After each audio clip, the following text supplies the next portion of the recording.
Hi guys, welcome to the Wrestling Retrospective and another episode of the landscape of WWE after Wrestlemania. And in this video, I'll be talking about pushing Tiffany Stratton to be the next big thing on SmackDown.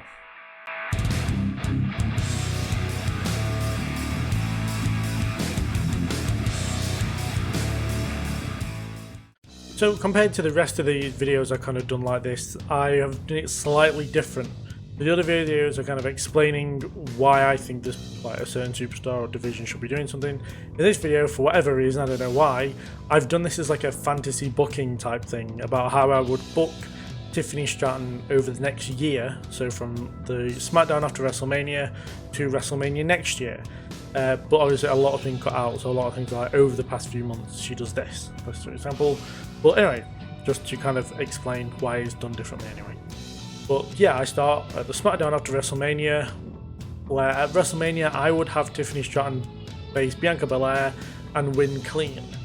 This would then kind of send Bianca Belair maybe away for a bit to kind of repackage herself, because I'm pretty sick of Bianca Belair's kind of current character that's been going on for so long. But that's a different video entirely. But anyway, so Stratton beats Belair clean, which is a huge win to get a win over a three-time women's champion after being called up so quick, like so recently.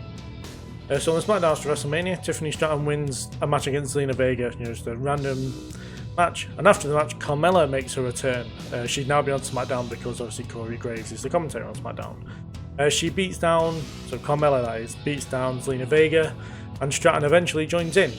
They then go on to announce that they will be the team of the most beautiful women in the universe, taking Carmela's catchphrase and Tiffany Stratton's catchphrase and putting them together as a team. They will eventually go on to win the Women's Tag Team Championships and have a half-decent reign, maybe 2-3 months as Women's Champions, where Carmela will lose the titles for them. She will take the pin in a match against the team, and this will be due to miscommunication between her and Stratton. This leads to Carmela turning on Tiffany Stratton and making Stratton babyface. As you know, at the minute she's over as it is as a heel, so as a babyface she would be over as Rover, as they would say. She goes on to win the feud against Carmela, with their last match being like a qualifying match for Money in the Bank. So Stratton goes to Money in the Bank and eventually goes on to win the Money in the Bank ladder match as well. From this point, she's built up as a viable women's champion, winning feuds against her returning Bianca Belair as a heel, Naomi and Io Sky, just examples there. On the SmackDown in December, as Miss Money in the Bank, she comes face to face with the women's champion at the time, which I would have as a newly turned heel, Raquel Rodriguez. Nothing major happens, it's more of like a segment where the Money in the Bank holder reminds the champion that they are there and that their title is always in jeopardy. The Royal Rumble, Raquel Rodriguez has a great match with Charlotte Flair. After a grueling match, though Raquel goes on to win the match, she was in the figure eight for quite a while and has taken substantial damage to her leg/knee. At this point, Stratton sees this as a great opportunity to cash in her Money in the Bank ladder match after the match. Her Money in the Bank briefcase after the match of the Royal Rumble. She wins the Women's Championship, successfully cashing in on Raquel. But what you do see is a kind of down Charlotte Flair in the corner watching along.